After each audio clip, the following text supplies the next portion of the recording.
तो कहते हैं कि फिर महापरिनिर्वाण सूत्र में भगवान ने क्यों कहा अव्यापड्डा तुम्हें आनंद हो तो तथागत शरीर पूजना है। आनंद तुम भिक्षु गण क्या करना, तथागत के शरीर पूजा से दूर रहना। ध्यान से समझना वाक्य और अर्थ। अव्यापड्डा तुम्हें आनंद होत तथागत शरीर पूजना है। आनंद तुम तथागत के शरीर की पूजा से दूर रहना, बेपरवाह रहना। ये जो उपासक वर्ग हैं ये लोग आएंगे, पूजा करेंगे और पुण्य प्राप्त करेंगे। बुद्ध पूजा भिक्षुओं के लिए नहीं, बुद्ध पूजा भिक्षुओं के लिए नहीं। तो भगवान ने ऐसा क्यों कहा कि पूजा नहीं करना? हाँ, तो भंते समझाते हैं, राजन समझिए। हम महामंगल सूत्र पढ़ते हैं ना, उसमें पहला ही श्लोक क्या है? असेवना च बालानंग पंडितानंग च सेवना। अच्छा, पंडित शब्द को लेकर के बड़ा उटपटांग लोग कर रहे हैं, शब्द भी समझ लीजिए आगे, है ना। पंडित हाँ ना, मैंने नहीं कहा लिखने के लिए, मैंने बहुत मना किया है इस बात को लिखने के लिए। हमारे कार्मिक बनते हैं, लिखवाते हैं, हमारे छोटे बनते जबरदस्ती करके मोहर लगाते हैं, कहते हैं आपसे क्या लेने देना। आपको तो लोग गाली भी देते हैं तो आप उनको कुछ नहीं कहते, तो महापंडित कहने पे आप क्यों गुस्सा हो रहे हैं? हमें तो लोग गाली भी देते हैं तो हम क्या उनसे कहने जाते हैं तुमने मुझे गाली क्यों दिया? जब गाली देने पे मैं प्रश्न करने नहीं जाता हूं तो कुछ प्रशंसा के शब्द लिख रहे हैं तो मैं क्यों कहने जाऊं कि तुम ऐसा क्यों लिख रहे हो? मुझे जब गाली देते हैं तो कभी किसी ने कहा कि भंते को गाली क्यों दिया, भंते की निंदा क्यों किया? नहीं कहा। लेकिन भंते को प्रशंसा के मैंने कहा तुम लिख देते महामूर्ख भंते प्रियदर्शी, तो लोगों को अच्छा लगता। तो सम्मान पूर्वक शब्द क्यों लिख दिए? अर्थ से समझिए, महामंगल सूत्र है, हर बार पूजा में पढ़े जाते हैं। भगवान बुद्ध के सबसे प्रमाणिक सूत्रों में से एक सूत्र है। बुद्ध कह रहे हैं कि असेवना च बालानंग पंडितानंग च सेवना। तो एक में खंडन है, दूसरे में मंडन है। एक में क्या नहीं करना है, दूसरे में क्या करना है, ऐसा है ये सूत्र। और ये कैसे समझ पाएंगे? जब आप इसकी अट्ठकथा पढ़ेंगे तब समझ में आएगा। अट्ठकथा सौभाग्य से कहें या दुर्भाग्य से कहें अभी तक अनुवादित ही नहीं, इसलिए पाली पढ़ो आप। मैं पाली पढ़ करके आपको हिंदी में बता रहा हूं, जितना बहुत कुछ बता रहा हूं पाली में है, हिंदी में नहीं है बहुत कुछ। तो असेवना च बालानाम, इसमें खंडन कर रहे हैं कि क्या नहीं करना है। बालानाम माने मूर्खों के, बाल अर्थात बालक होता है, यानी बाल बुद्धि, मूर्ख। बाल का अर्थ होता है मूर्ख। मूर्खों की संगति नहीं करना, है ना। जिसके पास बालक बुद्धि है उसकी संगति मत करना, मूर्ख की संगति मत करना। तो क्या करना? पंडितानंच सेवना। अच्छा, मूर्ख का विलोम क्या होगा? क्या होगा? क्या होगा? ज्ञानी ना। तो कह रहे हैं भगवान, अगर ठीक से समझेंगे, कॉमन सेंस भी लगाएंगे तो डिक्शनरी तक भी जाने की जरूरत नहीं है आपको, उसकी अट्ठकथा टीका पढ़ने की भी जरूरत नहीं। कह रहे हैं कि मूर्खों की संगति न करना, तो किसकी संगति करना? ज्ञानियों की संगति करना। पंडित माने ज्ञानी होता, महाज्ञानी कह दिया, इन्होंने महापंडित लिख दिया, महामूर्ख लिखना चाहिए था। हमने नहीं लिखवाया है, इसलिए इन लोगों को कहिए जो कहना हो। महापंडित क्यों लिखते हैं? कुछ और लिख दें। हाँ, महापंडित का अर्थ जो पंडित का अर्थ होता है ज्ञानी, ठीक है। असेवना च, अब अपनी मूल बात पे आते हैं। ये शब्द की व्याख्या बीच में पड़ गई तो कर दिया। असेवना च बालानंग पंडितानंग च सेवना। और फिर तीसरे में क्या कहा? पूजा च पूजनीयानम। क्या कहा? पूजा च पूजनीयानम एतम मंगलमुत्तमम। क्या कहा? जो पूजने योग्य, पूजा च पूजनीयानम, पूजा और पूजा च पूजनीयानम का अर्थ हुआ जो पूजने योग्य हैं उनकी पूजा करना। पूजनीयों की पूजा शब्द से अर्थ होगा पूजनीयों की पूजा। पूजनीयानम जेनेटिव प्लूरल केस में है, छठवीं बहुवचन में है। पूजनीयानम, पूजस्स पूजनीयानम। क्या करना? जो पूजने योग्य है उसकी पूजा करना। अब बताइए, इस धरती पे आप बहुत सारे भगवान जानते हैं, जो कुछ भी जानते हैं, बुद्ध जानते हैं, भीम जानते हैं, और भी अन्य अन्य भगवान जानते हैं। मैं नाम किसी का नहीं लूंगा। आप अपने हृदय से वैज्ञानिक वर्ग बताएं कि सबसे अधिक पूजनीय कौन है, बुद्ध हैं कि कोई और है? कौन है बताइए, कौन है? बुद्ध ही है ना। पूजा च पूजनीयानम एतम मंगलमुत्तमम, जो पूजने योग्य है उसकी पूजा करना ये उत्तम मंगल है, कहा भगवान ने। मूर्ख की संगति नहीं करना, ज्ञानी की संगति करना, और जो पूजने योग्य है उसकी पूजा करना, एतम मंगलमुत्तमम। जानते हैं कम्म विभंग सूत्र में, मध्यम निकाय का सूत्र है, कम्म विभंग सूत्र में भगवान बताते हैं, एक मांडवक भगवान के पास आता है और भगवान से कहता कि भगवान, मैं देखता हूं कि कोई अमीर है, कोई गरीब है, कोई छोटा है, कोई बड़ा है, कोई नीच है, कोई ऊंच है, कोई गोरा है, कोई काला है, कोई छोटा है, कोई बड़ा है, कोई सुंदर है, कोई कुरूप है, नाना प्रकार का ये भेद हमेशा दिखता है। यही देख लीजिए, हजारों लोग बैठे हैं, हजारों में क्या सभी एक जैसे हैं? कोई ऊंचा है, कोई नीचा है, माने कोई छोटा है, कोई बड़ा है, कोई गोरा है, कोई काला है, कोई सुंदर है, कोई थोड़ा कम सुंदर है, कोई सांवला है, कोई काला पीला नीला, सारे प्रकार के लोग बैठे हैं ना। ऐसा भेद क्यों है? तो बुद्ध ने कहा कि कम्मस्य का मानवा, कम्मस्य का मानवा सत्ता कम में सत्य विभजती यदि दंहीन पणितया। मानव कर्म से ही सब कुछ होता है, इसलिए कर्म का पूरा सूत्र है सभ्य सत्ता कम्मस्य का, कम्म दायादा, कम्म योनि, कम्म बंधु, कम्म पटिसरणो, यं कम्मं करिष्यामि तस्य दायादो भविष्यामि इति सिक्खा करणीया। और फिर कहा तस्य दायादो भविष्यामि इति पब्बजितेन अभिन्नं पंचवे कितव्यम, ऐसा कहा। सारे जो सत्व हैं वो कर्म पे आधारित हैं, जो कुछ भी है वो कर्म पे आधारित है। आज इतनी अराजकता फैली है तो क्यों? क्योंकि कर्मचारी लोग ठीक से कर्म नहीं कर रहे। आज इतनी अराजकता फैली है, इतनी घुसखोरी फैली है तो क्यों? क्योंकि ठीक से कर्म नहीं करें। विदेश में नहीं है इतना, क्योंकि जो भी जिसको ड्यूटी मिलती है, जो भी पद सरकार देती है, उसको वो ईमानदारी से करते हैं, तो देश बड़ा ही तरक्की पे है। हमारा देश नहीं। क्यों? क्योंकि एक फाइल पे साइन कराने जाएंगे कागज पे, कहेगा वहां जाओ, वहां जाओ, वहां जाओ, वहां जाओ, वहां जाओ, महीने भर लगेगा एगो साइन कराने में। थोड़ा सा वजन रख दीजिए तो फिर तुरंत साइन हो जाएगा। थोड़ा सा वजन रख दिया रंगीन कागज का तो तुरंत अच्छा अल्लाह ये लाई। हेलमेट नहीं लगाया है तो तुरंत पकड़ लेगा, रोक रोक रोक रोक, हेलमेट नहीं लगाया है, तू तो बड़ा दुष्ट है, तूने नियम का बड़ा उल्लंघन किया है, तू तो बड़ा पापी है, चल तुझे फाइन लगेगा।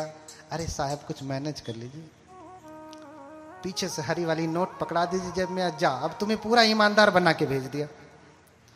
2 मिनट पहले इतना बेईमान, हरी पत्ती पकड़ाते ही ईमानदार बना के भेज दिया। ये सब क्या है? कर्म ही तो है। इसलिए उन्नति नहीं हो रही। सीट बेल्ट नहीं लगाया, गाड़ी का कागज दिखा, अरे साहब कुछ समझ लीजिए, जल्दी में निकल गया, ये थोड़ा ले लीजिए, मैनेज कर लीजिए, ठीक है, अच्छा अगली बार से ध्यान रखना। बोलिए भगवान बुद्ध की। तो कैसे कैसे कर्म होते हैं? कहते इद एकच्चो मानवो सक्करुन तो न सक्करोति, गरु करुन तो न गरुं करोति, मानिन तो न मानिन्ति, पूजन तो न पूजेति। कह रहे कि यहाँ एक प्रकार का मानव होता है, व्यक्ति होता है कि जो सत्कार करने योग्य है उसका सत्कार नहीं करता, जो गौरव करने योग्य है उसका गौरव नहीं करता, जो सम्मान करने योग्य है उसका सम्मान नहीं करता, जिसकी बात माननी चाहिए उसकी बात नहीं मानता, जिसको पूजना चाहिए पूजा तब्बम न पूजति, जो पूजा करने योग्य है उसकी पूजा नहीं करता। तो कहते हैं व्यक्ति सो परम कायस भेदा मरणं दुर्गति, दुखिले सो निर्यंग सोपपज्यति। तो मरने के बाद उसकी दुर्गति होती है, इसी जन्म में भी और मरने के बाद भी।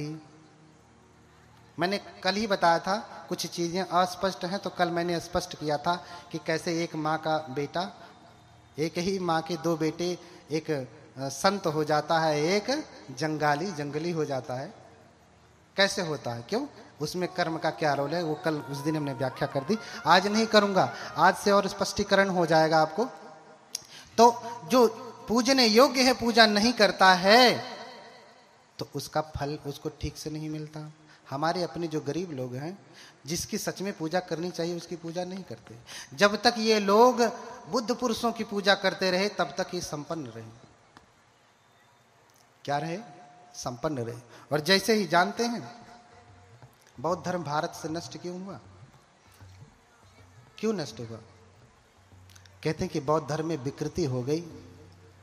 बौद्ध के जो भिक्षु थे वो उसमें पंचमकार का उपयोग करने लगे। उसकी व्याख्या मैं करूंगा, पंचमकार की सही व्याख्या क्या है, क्योंकि मुझे उसके लिए कम से कम 2 घंटा चाहिए। पंचमकार क्या है, मोटे में समझें कि भिक्षु दुशील हो गए, उनका दुराचरण बढ़ गया, तीसरा सील खंडित होने लगा। अरे तो अन्य धर्मों में तो दुराचरण पहले भी था, आज भी है। दासी देवदासी आप जानते ही है, मुझे ज्यादा कुछ बता नहीं। उनका धर्म तो नहीं नष्ट हुआ, बौद्ध धर्म नष्ट हो गया। ये मूल कारण नहीं। मूल कारण जब बौद्ध धर्म से थेरवाद, महायान यहां तक ठीक रहा, उसके बाद वज्रयान, तंत्रयान, मंत्र, फिर जब सहज यान बना, सहज यान में जब 84 सिद्ध हुए, 84 सिद्ध ऐसे ही वैज्ञानिक हुए हैं, ऐसे ही वैज्ञानिक हुए। पूजा करने से क्या होता है, नतंग विमोक्षति पूजा स्तूप नाशनम। तुम्हारे पूजा के स्थान को, स्तूप को, आदि को नष्ट भी किया जाए तो भी तुम्हें चिंता नहीं करना चाहिए। अरे बुद्ध मूर्ति में थोड़ी ना, बुद्ध स्तूप में थोड़ी नहीं, बुद्ध तुम्हारे नालंदा में थोड़ी ना, बुद्ध तो हृदय है। हृदयस्थे बुद्धम, ये उन्हीं के शब्द हैं, हृदयस्थे बुद्धम। बुद्ध तो कहाँ है, हृदय स्थल में है। तुम्हारी मूर्ति में, तुम्हारे विहार में, तुम्हारे इसमें नहीं है। तो जिसने नालंदा तोड़ा, भाई तोड़ लो। नहीं तो 6 महीने कहते हैं कि लाइब्रेरी जलती रही तो का सब मर गए थे, पानी नहीं डाल सकते थे, जला के चले गए। तो जला के खड़े थे 6 महीने कि नहीं, जब तक पूरा जल नहीं जाएगी लाइब्रेरी नालंदा की हम खड़े रहेंगे, ऐसा था क्या, नहीं ना। वो आग लगा के चले गए, तमाशा देख रहे, अरे जलने दो लाइब्रेरी, हम तो वैज्ञानिक आदमी हैं। लाइब्रेरी में, नालंदा में थोड़ी ना भगवान बुद्ध है, मूर्ति में थोड़ी ना भगवान बुद्ध, जलने दो। बुद्ध तो हृदयस्थ है। बुद्ध कहाँ है, हृदय में है। तो तुम्हारे अधिक वैज्ञानिक होने की वजह से बौद्ध धर्म नष्ट हुआ। बौद्ध धर्म की व्याख्या गड़बड़ होने लगी, इसलिए नष्ट हुआ। बोलिए भगवान बुद्ध की, भगवान बुद्ध की। अब बताता हूं, राजा मिलिंद के प्रश्न पे आता हूं, याद है। तो भंते नागसेन ने उत्तर दिया कि राजन, बुद्ध महापरिनिर्वाण प्राप्त कर चुके हैं, लेकिन फिर भी अगर कोई पूजा करता है तो पूजा अचूक एवं सार्थक सिद्ध होती है। कैसे कैसे सिद्ध होती है, कृपया उदाहरण देके बताएं। उदाहरण देके बताया भंते नागसेन ने। क्या बताया, राजन जैसे यह महापृथ्वी है, धरती है, आपसे ही मैं पूछता हूं,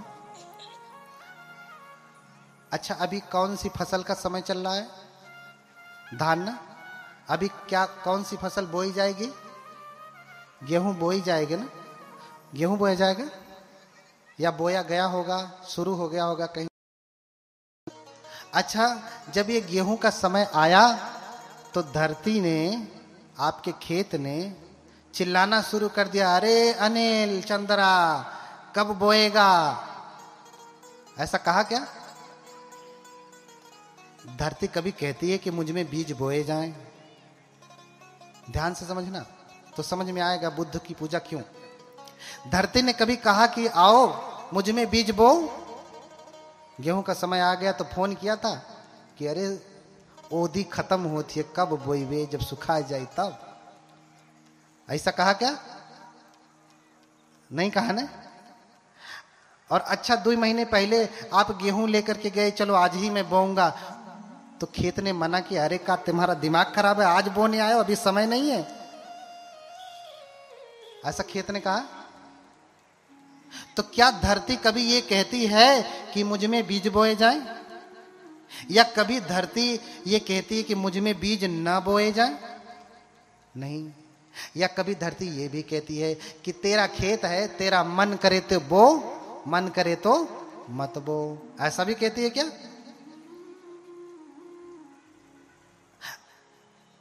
तो राजन, धरती चाहे कहे या ना कहे, जब आपको फसल चाहिए तो आप क्या करते हैं?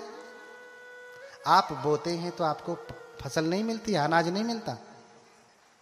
बोलिए, धरती मैया आपकी सबसे बड़ी मैया कौन? धरती मैया ना। क्यों? क्योंकि उन्होंने ही तो हमें संभाला। तो 9 महीने कौन सी मैया ने संभाला? हाँ, अभी कल ही बताए थे कि धरती से भी बड़ी कौन है, तो कैसे धरती मैया? हाँ, धरती से भी बड़ी कौन सी मैया? हमारी मैया। कौन? हाँ, बोलिए भगवान बुद्ध की करुणा हो। तो जैसे धरती कभी ये नहीं कहती कि मुझ में बीज बोए जाएं, धरती कभी ये नहीं कहती कि मुझ में बीज न बोए जाएं, धरती कभी ये भी नहीं कहती कि तेरा मन करे तो बो, मन करे तो मत बो। लेकिन हमें फसल चाहिए तो जब समय आता है तो हम जाते हैं और बीज बोते हैं, तो लहलहा के फसल उठ जाती है और वर्ष भर हम गेहूं खाते हैं, चावल खाते हैं, दाल खाते हैं, चना मटर क्या क्या सब खाते हैं ना।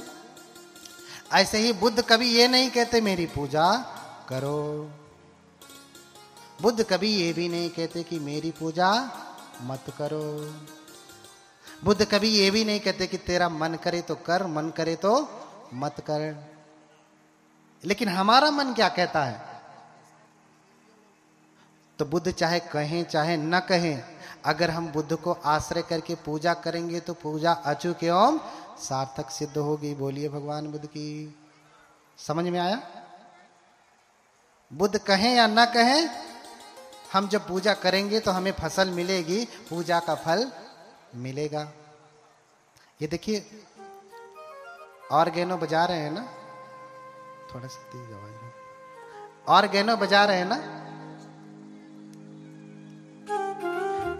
जब दोपहर को 11 बजे आ गए थे तो इनका ऑर्गेनो इनको चिल्ला चिल्ला के कह रहा था, अरे चल बजा रे, कथा का समय निकला जा रहा है। कहा क्या? हाँ? या जब ही बजाने लगे, मैं तो आया नहीं तो उससे पहले ही बजा रहे थे, तो बजाते समय इसने कहा कि अरे अभी क्या तू पगलाया हुआ, अभी तो भंते आए ही नहीं, तू क्या बजा रहा है अभी? ऐसा कहा क्या? ढोलक भी देख लीजिए, ढोलक कभी कहती है कि मैं बजूं? नहीं। ढोलक कभी ये कहती है कि मैं न बजूं? नहीं। ढोलक कभी ये भी कहती है कि तेरा मन तू खरीद के लाया है, मन करे तो बजा, मन करे तो मत बजा। ऐसा कभी कहती है ढोलक? नहीं। लेकिन जब हमें चाहिए होता है संगीत, जब हम गाते हैं, हमें उसकी नाद चाहिए होती है तो हम बजाते हैं, हमें नाद नहीं मिलता, आवाज नहीं मिलती, मिलती है ना। ऐसे ही बुद्ध कभी नहीं कहते कि मेरी पूजा करो या मत करो, मन करे तो करो, मन करे तो मत करो। लेकिन जब हमें पुण्य फल चाहिए तो हम उनको आश्रय करके पूजा करते हैं, तो पूजा अचूक एवं सार्थक सिद्ध होती है। बोलिए भगवान बुद्ध की, बोलिए भगवान की। प्यास लग गई?